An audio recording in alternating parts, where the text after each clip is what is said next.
Hi viewer, this is हमारा सन और हम स्क्रीन प्ले राइटिंग की क्लासेस को पढ़ रहे हैं। और व्यूअर्स, हमने काफ़ी सारी क्लासेस को कवर कर लिया है। किस पॉइंट से?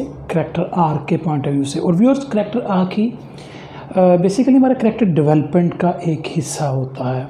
इंडिविजुअली भी हम करैक्टर को बाद में देख सकते हैं, जिसमें हम उसके पॉजिटिव ट्रेड्स या नेगेटिव ट्रेड्स को देखेंगे, लेकिन एज अ करैक्टर आर्क अगर हम देखें तो करैक्टर इटसेल्फ वो एक डेवलपमेंट की फेज़ में होता है। और हमने यही देखना है कि कैसे एक करैक्टर जो है वो अपनी जर्नी को कवर करता है। व्यूअर्स, हमने पहले देखा था, व्यूअर्स हम पिछले लेक्चर्स में कवर कर चुके हैं कि कौन कौन से फैक्टर्स इम्पैक्ट कर सकते हैं किसी भी करैक्टर के वूंड को, जो कि बहुत इंपॉर्टेंट है, वो समझना बड़ा ज़रूरी है। क्योंकि अगर आपको किसी करैक्टर के वूंडिंग इवेंट का ये पता होगा और कौन से फैक्टर ने उसको अफेक्ट किया, तो व्यूअर्स आप जब सीन लिखेंगे आपके जहन में वो बात होगी, तो लिहाजा आप बहुत स्मूथली वो सीन लिख पाएंगे। इसी तरह उसके डायलॉग्स में भी उन चीज़ों को आप आराम से देख सकते हैं। डायलॉग्स का हम जिक्र बाद में करेंगे, बहुत इंपॉर्टेंट सेक्शन, और मेरा ख्याल में कि मुझे जो सबसे डिफ़िकल्ट पार्ट लगता है वो डायलॉग्स है। इसको हम बाद में देखेंगे। तो व्यूअर्स, आज के लेक्चर में हम देखेंगे करैक्टर के बिहेवियर से हम वूंड को कैसे रिवील कर सकते हैं। गोया हम ये वो बात है जो कि हम यूजुअली आपने पढ़ा होगा, ये वो है कि don't tell but show us, यानी कि हमने जो भी चीज़ें हैं वो फिल्म के पॉइंट ऑफ व्यू से हमने, नॉवल में नहीं लेकिन इवन नॉवल में भी, तो व्यूअर्स नॉवल में भी हमने बहुत सारी चीज़ों को शो करना होता है। ये ज़रूरी नहीं कि उसमें हम राइटिंग कर रहे हैं तो सिर्फ उसकी टेलिंग को पे जोर करें, लेकिन फिल्म में तो ये बहुत ही इंपॉर्टेंट है कि हमें शो ही करना है। तो ये चीज़ें, उस बिहेवियर को अब हमने सीन पे कैसे दिखाना है, इन चीज़ों को हम देखेंगे। तो व्यूअर, इससे पहले कि मैं आज का लेक्चर स्टार्ट करूं, मैं आपसे रिक्वेस्ट करूंगा kindly subscribe to my channel, और इसे अपने अपने सोशल मीडिया पे आप ज़रूर शेयर करें ताकि ज़्यादा लोग हमें ज्वाइन कर सकें। तो व्यूअर्स, आइए आज का लेक्चर हम स्टार्ट करते हैं।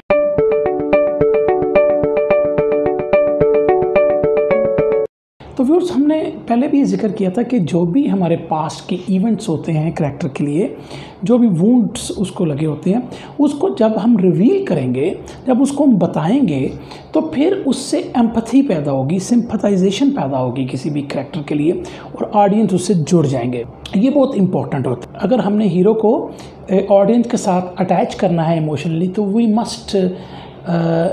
मस्ट टेल देम कि वो आज जो है वो क्यों है, और उसके लिए वो वूंडिंग इवेंट्स हैं, और वो जो वूंडिंग इवेंट्स हैं वो कितने ग्रेव्ड हैं, और वो कितने ग्रेव्ड हैं, और उसकी वजह से वो ये यूं क्यों कर रहा है, क्या उसने कोई इमोशनल शील्ड अपने गिर्द बना लिया है, why is behaving like this. तो इस चीज़ को हमने शो करना है। फिर डेफिनेटली हम उन्हीं स्टोरीज़ में इस चीज़ को ज़्यादा शो कर सकते हैं जो स्टैटिक आर्क में ना हो। तो हमने ये पहले पढ़ा था कि स्टैटिक आर्क में यूजुअली हम चेंज ऑफ करैक्टर नहीं देखते, यानी गोया कि हम करैक्टर अपने पास से क्या रिकॉन्साइल कर पाएगा ये हम नहीं देखें, क्या इनर ग्रोथ उसका डेवलप होगा ये हम स्टैटिक आर्क में नहीं देखेंगे। ये कई दफ़ा हम जिक्र कर चुके हैं। लेकिन अगर हम उसके पास्ट ट्रॉमा का हिंट देंगे, लेकिन व्यूअर उसके बिहेवियर को जब हम दिखाएंगे, तो वो बेसिकली उसके ट्रॉमा को का हिंट हम दिखा रहे हैं। इट डजंट मीन कि इट डजंट मैटर कि वो चेंज होता है कि नहीं। ये एक अलग सिनेरियो जो मैं आपको कहा है। अब व्यूअर्स, चेंज आर्क में जहाँ पे करैक्टर ने चेंज होना है और इनर ग्रोथ उसकी आनी है और करैक्टर आर्क हमारा पूरा डेवलप होना है, उसमें ये चीज़ें बहुत ज़्यादा इंपॉर्टेंट है। लेकिन ट्रिकी क्वेश्चन ये होता है कि हम रीडर्स को या व्यूअर्स को कैसे रिवील करें, ये बहुत ही इंपॉर्टेंट बात है। तो उसके लिए दो तीन मेथड यूज़ किए जाते हैं। एक मेथड तो है जिसको हम कहते हैं आप बिग रिवील कर देते हैं, यानी बिग रिवील कर देते हैं आप एक ही सीन के अंदर या एक दो सीन के अंदर, जो कि कंटिन्यूस सीन्स होंगे, उसके अंदर आप यानी कि फ्लैशबैक में आप उस सारे वूंडिंग इवेंट को दिखा देंगे जो कि करैक्टर के साथ गुजरा होगा, और इस तरह ऑडियंस आपसे एम्पैथाइज हो जाएगी। ये मेथड बहुत ज़्यादा यूज़ किया जाता है, और ये बहुत ज़्यादा ये करामत भी हो जाता है, इसलिए कि बहुत शुरू में ही ऑडियंस जो है वो एम्पैथाइज करना शुरू कर देते हैं करैक्टर से। क्यों एम्पैथाइज करना शुरू कर देते हैं? कि उनको पता है कि ये इसका वूंडिंग इवेंट है, तो करैक्टर एम्पैथाइज करना उससे शुरू कर देते हैं। क्यों? कि वो देख रहे होते हैं कि ये किस मसले से, किस इशू से गुजर के आ रहा है, और अब वो अपने इन इश्यूज़ को कैसे आगे सॉल्व करेगा, वो अभी मैं आगे बताता हूँ। तो अब देखें ना, हैरी पॉटर के भी आपने देखा होगा कि शुरू में ही हमें ये पता लग जाता है कि उसके पेरेंट्स की डेथ हो गई है। तो अब सब कुछ उसके ऊपर आ गया। तो आप ये देखें कि ऑडियंस जो है वो कितनी जल्दी एम्पैथाइज उससे हो गए हैं कि there is actually no one to help him और he is on his own. तो फिर इस पॉइंट ऑफ व्यू से वो कैरेक्टर एम्पैथाइज होता है। लेकिन अच्छा, अब वो आगे क्या करेगा, यानी कि एक इशू आ गया, हमने ये देख लिया, वो बैक स्टोरी में फ्लैशबैक से रिवील भी कर दी, हम एज अ ऑडियंस अब देख रहे हैं कैरेक्टर्स को। और कैरेक्टर जैसे मैंने हैरी पॉटर की एग्जांपल दी कि अब उसके पेरेंट्स जो हैं उसकी डेथ हो गई, अब वो स्टेज पे है, ऑडियंस भी देख रही है और कैरेक्टर जो है वो लोनली है। अब ऑडियंस ने एम्पैथाइज तो कर लिया, लेकिन व्यूअर्स एम्पैथाइज तो कर लिया, अब उसके पेरेंट्स के लॉस की वजह से उसको कोई इश्यूज तो आएंगे ना। उन इश्यूज का भी हमें नहीं पता, वो हमने बिट एंड बिट्स में दिखाना है। यानी क्या लाइज उसके आ जाएंगे, क्या वो इमोशनल शील्ड बना लेगा, क्या वो किसी फियर में चला जाएगा, इस तरह के फ्लॉज होंगे उसके, ठीक है ना। तो इन सारी चीज़ों को हम बिट्स एंड बिट्स में दिखाएंगे उन्हें। तो करैक्टर जो है वो स्लोली इसमें से रिकवर करता चला जाएगा और ऑडियंस के साथ उसकी जर्नी में शामिल हो जाएंगे, क्योंकि ऑडियंस को ये पता है कि उसकी बैक स्टोरी है और अब उसको चेंज होता हुआ देखना चाहते हैं। लिहाजा वो उसके साथ उसके इंटरनल जो जर्नी है, जो करैक्टर आर्क है, उसके साथ वो बिल्कुल चलना शुरू कर देंगे और वो देखना चाहेंगे कि हमारा करैक्टर वो कैसे चेंज होगा। तो व्यूअर्स, आपने ये ज़रूर ख्याल रखना है कि आपने इन इंफॉर्मेशन को किस तरह बिट्स एंड बिट्स में देना है। अगर आप उसको जल्दी में देंगे तो वो प्रोलॉग की शक्ल इख्तियार कर जाएगा और वो बड़ा ट्रिकी होता है कि कैसे आप इतनी सारी इन्फॉर्मेशन जो है ऑडियंस जो है वो ग्रैब करेगी। तो बिट्स एंड बिट्स में आपको वो करते चले जाना है। तो यूजुअली ऐसे जो सीन्स होते हैं वो लेटर फिल्म में आना चाहिए। अगर आप शुरू में उसको दे देंगे तो फिर वो एक जंप आ जाएगा। तो ये सारी चीज़ें हमें बड़ी केयरफुली देखनी है, लेकिन कोई डिफ़िकल्ट नहीं है, ठीक है। मेरा मेथड ये है कि इवन बैक स्टोरीज़ को भी मैं बहुत बिट्स में दिखाना पसंद करता हूँ, not in a one scene में। लेकिन मैंने आपको बताया कि उसका इम्पैक्ट अपनी जगह है। तो यही एक राइटर का कमाल होता है कि वो क्या करना चाह रहा है, कैसे दिखाना चाह रहा है। कहने का सारा मकसद ये है कि अगर आप स्टार्टिंग में सब कुछ रिवील करेंगे तो प्रोलॉग की वो शक्ल इख्तियार कर देगा और बड़ा केयरफुली वो आपको दिखाना पड़ेगा। होना यूँ चाहिए यूजुअली कि एक ऑडियंस अगर उससे फॉल इन लव चलेगी अपने करैक्टर के साथ और अभी उसको उसके वुंडिंग इवेंट्स का भी नहीं पता, तो जब आगे थोड़ा सा चल के उसको वुंडिंग इवेंट्स का पता लगेगा, they will empathize more and more. As a writer आपने इसको जज करना और देखना है कि कैसे मैं अपने करैक्टर और स्टोरी को लेकर चलूँ। तो ये जो दूसरा मेथड में यूजुअली मैं कह रहा हूँ कि मैं भी यूज़ करता हूँ, जिसको हम टीजिंग मेथड कहते हैं। तो उसमें आप टिट्स एंड बिट्स में चीज़ें बताते जाएंगे तो उसमें ऑडियंस खुद उस पज़ल को जोड़ना शुरू करेंगे। मिस्ट्री फिल्म में भी यही होता है।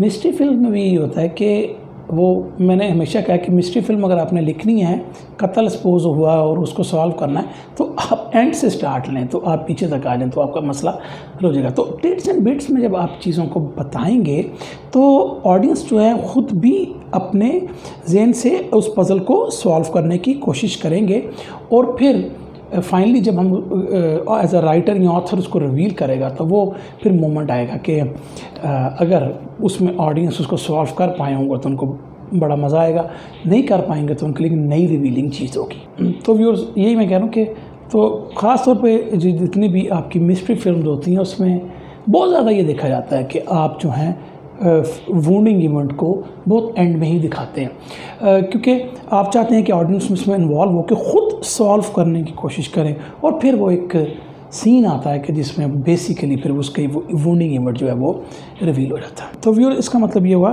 कि अब रीडर्स को या ऑडियंस को हमने उसके वुंडिंग इवेंट्स तक लेकर जाना, तो हम टिट्स एंड बिट्स में लेके जाएँ। और देखिए ना, अगर किसी करैक्टर की रेवलेशन तो ऑडियंस को हो रही होगी, जैसे वो हरकत कर रहा है, बिहेवियर कर रहा है, लेकिन उनको वुंडिंग इवेंट का भी आपने नहीं बताया। सपोज वो उदास है, ठीक है, वो गुस्से में है, तो उसका वुंडिंग इवेंट क्या है आपने नहीं दिखाया।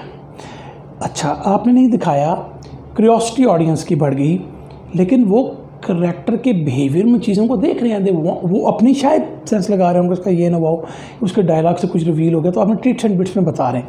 लेकिन यानी कि किसी को डाइवोर्स हुई, किसी को टॉर्चर हुआ, कोई सेक्सुअल असॉल्ट हुआ, मुख्तलिफ जो भी उसके वॉर्निंग इवेंट्स होंगे वो इतनी जल्दी फॉरगेट होने वाले नहीं होते, यानी कि करैक्टर के लिए वो चीज़ें बुलाने वाली नहीं होती, इतने जो बड़े इवेंट्स होते हैं। तो लिहाजा आप उनको टिट्स एंड बिट्स में जब दिखाते जाएंगे तो उनका इफेक्ट जो है बड़ा ही ज़बरदस्त होता जाएगा। लेकिन ये वही ट्रिकी चीज़ें हैं, ठीक है ना।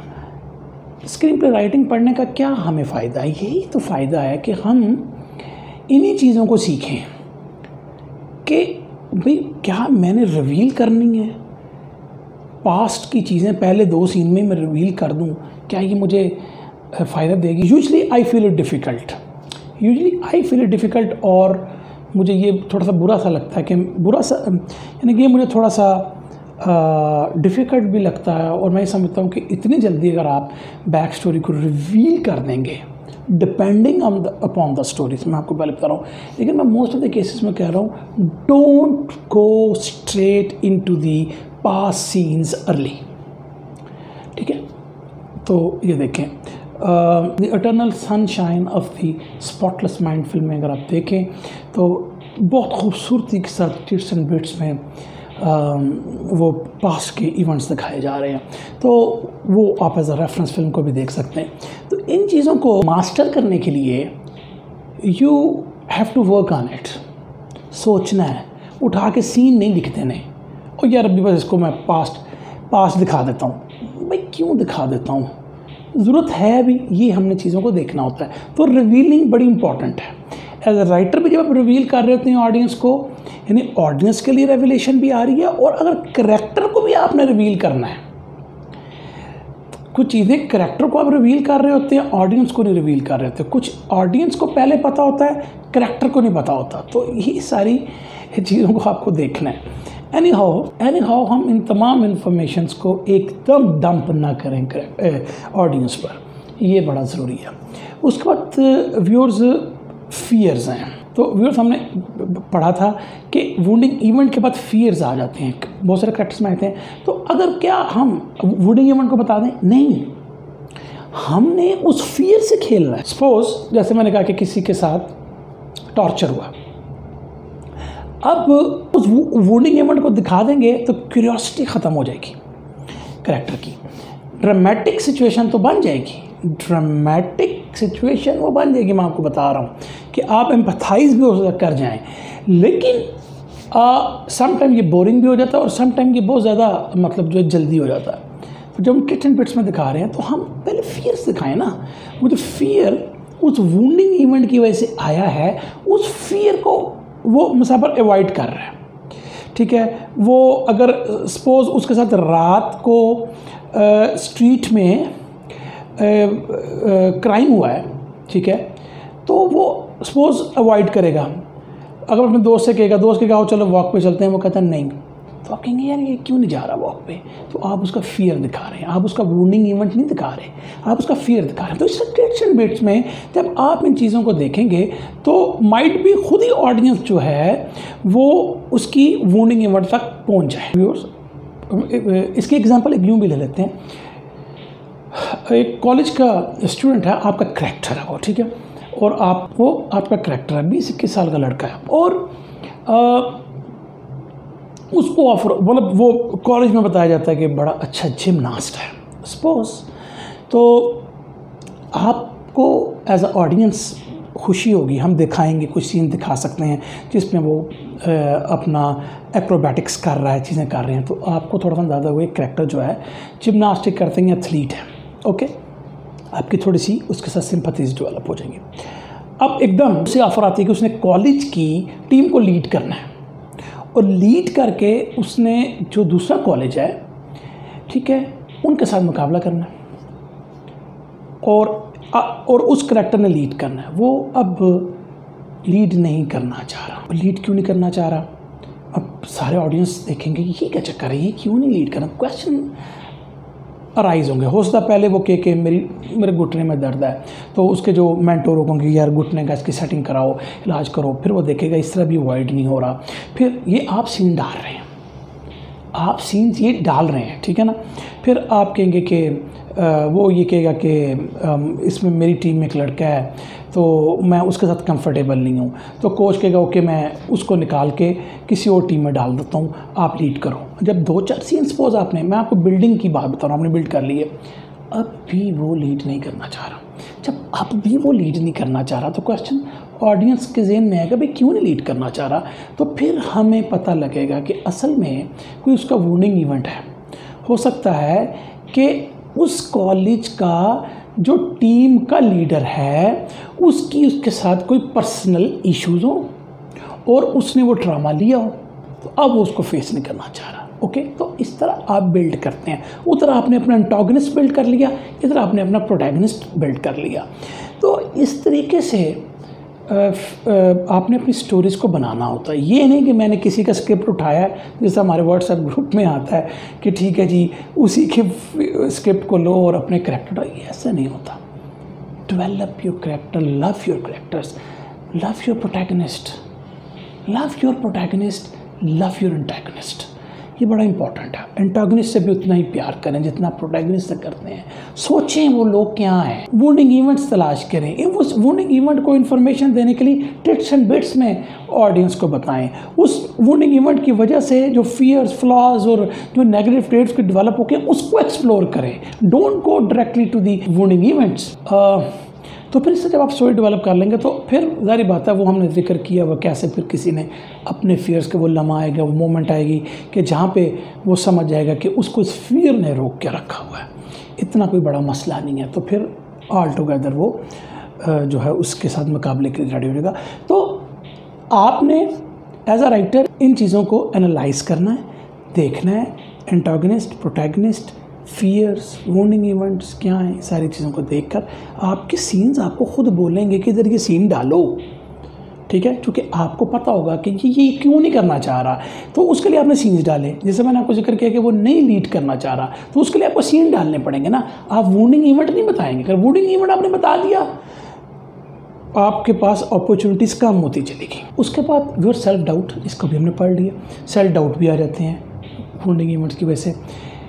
अब इसी केस में जो करेक्टर आपका जिमनास्ट था, कॉलेज का था, तो मतलब वैसे आपने जब सीन दिखाए वो एक्रोबैट्स कर रहा है, वो मतलब जो है अच्छा परफॉर्म कर रहा है इंडिविजुअली जब देखा जा रहा है अपने कॉलेज के लेवल पे, लेकिन जब लीड करने की बारी है ये तो वो जो है वो घबरा रहा है, ठीक है ना। तो वो सीन जब आपने दिखाए तो ऑडियंस कुछ और समझ रही थी। जब आपने कहा उसने लीड करना है तो अब ऑडियंस समझ रही है कि ये कोई इशू है इसके साथ जो ये यूँ नहीं करना, तो वो ऑडियंस जानना चाहिए कि वो इशू क्या है। इट मीन्स कि कुछ जगह पर हमारे करैक्टर की इनसिक्योरिटीज़ आ जाती हैं, सेल्फ डाउट्स आ जाते हैं। तो इनसिक्योरिटीज़ को तो जब आप कोई भी वॉर्निंग इवेंट एक दफ़ा डिसाइड कर लेते हैं, लिख लेते हैं, जो भी उसका बना लेते हैं, उसके बाद आपको ये क्वेश्चन पूछना है कि उसकी इनसिक्योरिटीज़ क्या है, यानी किस सिचुएशन में वो इनसिक्योर फील करेगा, किस सिचुएशन में वो इनसिक्योर फील नहीं करेगा, कहाँ पे वो कॉन्फिडेंट होगा, कहाँ पे नहीं होगा। ये एज ए राइटर आपको सोचना है।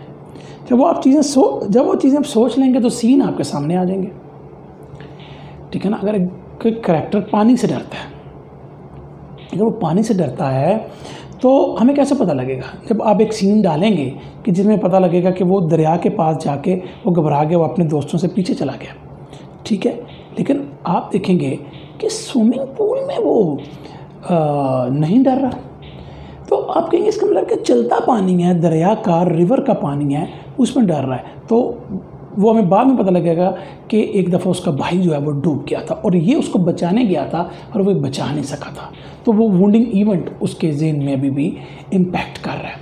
लेकिन वही बात है कि टिप्स एंड बिट्स में आपने वो फियर दिखाया, आपने वो इनसिक्योरिटी दिखाई है उसकी, आपने हमें वुंडिंग इवेंट नहीं दिखाया और ना दिखाना है भी आपने, ठीक है ना।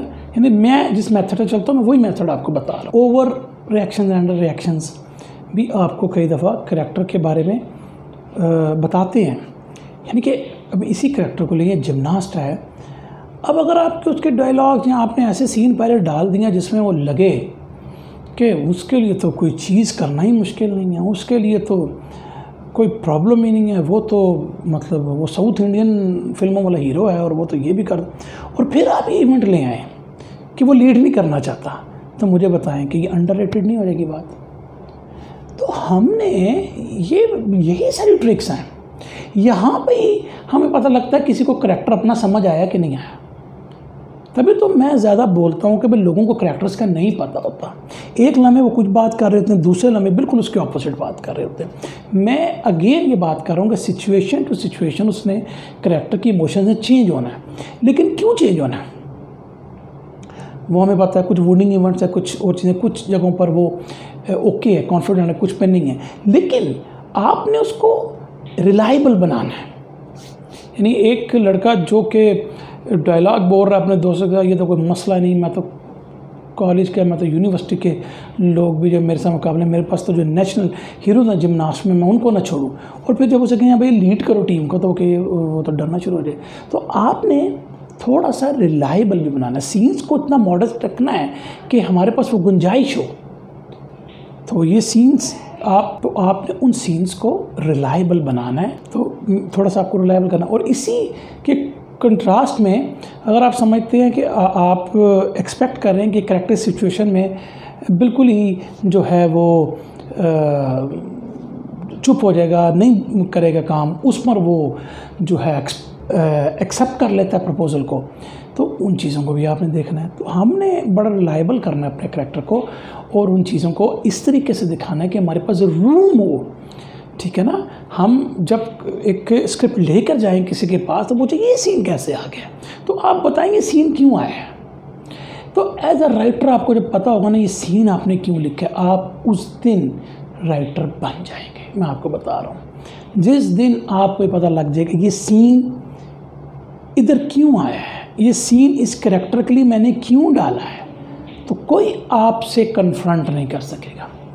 उसमें उनके अपने पॉइंट ऑफ व्यू हो सकेंगे, लेकिन आपका पॉइंट ऑफ व्यू गलत नहीं होगा। उसके बाद वो ट्रिगर्स, अब ट्रिगर्स भी जो हैं आपके वुंडिंग इवेंट्स को जो है वो एक्सप्लॉइट कर सकते हैं। यानी ट्रिगर्स में कोई इमोशंस भी आ सकते हैं, नेगेटिव ट्रेट्स भी आ सकते हैं किसी कैरेक्टर के, इवन सेंसरी इमोशंस भी आ सकते हैं, यानी कि टेस्ट, स्मेल और ये सारी चीज़ें। यानी मिसाल के तौर पर एक कैरेक्टर है वो बचपन में उसको अबडक्ट लड़की को कर लिया जाता है और उसके बाद उसको अडल्ट्री में डाल दिया जाता है, या उसको मतलब जो है काल गर्ल बना दिया जाता है। तो अब ये सोचें कि वो ट्रॉमा, वो वुंडिंग इवेंट उधर है, ठीक है ना, हमें शायद अभी ना पता हो, हम उसकी लाइफ को स्टार्ट कर रहे हैं कि वो एज अ प्रोस्टिट्यूट काम कर रही है, एज अ फिल्म ही आप उस पर बना रहे हैं, बड़ा ब्यूटीफुल कैरेक्टर आप डेवलप करते हैं, she is adorable, she is beautiful, आपको उससे मतलब मोहब्बत है एज ऑडियंस शुरू में ही, उसकी ब्यूटी एक अलग चीज़, उसके स्टाइल से वो उठती है, हो जाती है।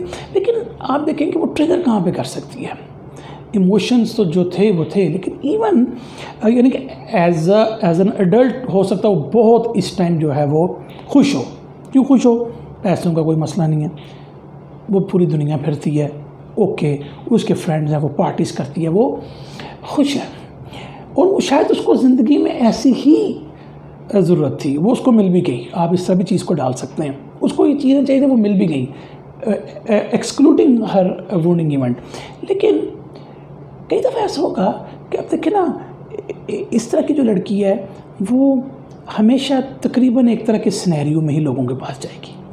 यानी कि अगर तो वो बहुत मॉडर्न कोई आप दिखा रहे हैं लड़की है जो कि हाई लोगों में मूव करती है, तो वहाँ पर वो जाएगी तो वहाँ पर वाइन्स और उस तरह की चीज़ें, उसकी स्मेल्स होंगी। और अगर वो लोअर तबके मूव करती है तो वो भाड़े के एरिया, वो भाड़े की खुशबुएं, और वो वहाँ पर उसी तरह का तौर तरीका और उस तरह के लोग और उस तरह के शोर, तो वो भी चीज़ें उसको ट्रिगर कर जाती हैं। देखें ना, तो ये सीन डेवलप हो गया आपका। तो यही बात है व्यूअर्स कि हमने करैक्टर से मोहब्बत करनी है, हमने करैक्टर की, अगर उसने जूती भी पहननी है ना, हमें पता हो उसने ये जूती क्यों पहनी है, उसने ग्लव्स पहने हैं ना, why she is wearing a glove, ठीक है ना।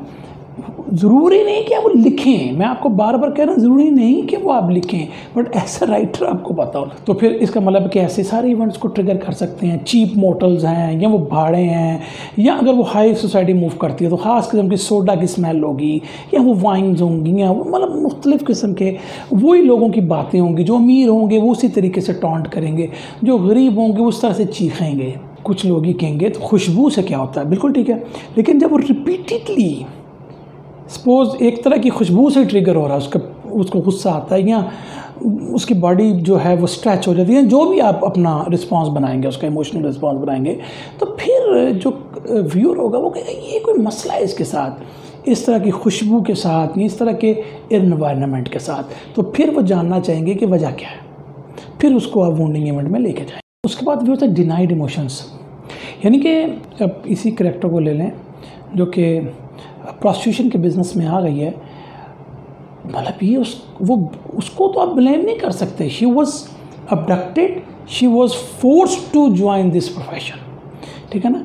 तो एक तो आपके ऑडियंस को ये सिंपथाइज तो वो कर रहे हैं इस बात से उससे, लेकिन उस पर अगर आप ये देखें तो बेसिकली इस सारे सिनेरियो में उसको मसला क्या आ रहा है, वो होता है शर्मिंदगी, शेम। हालांकि उसने खुद बाई चॉइस नहीं किया, she was taken into that, she was forced into that scenario.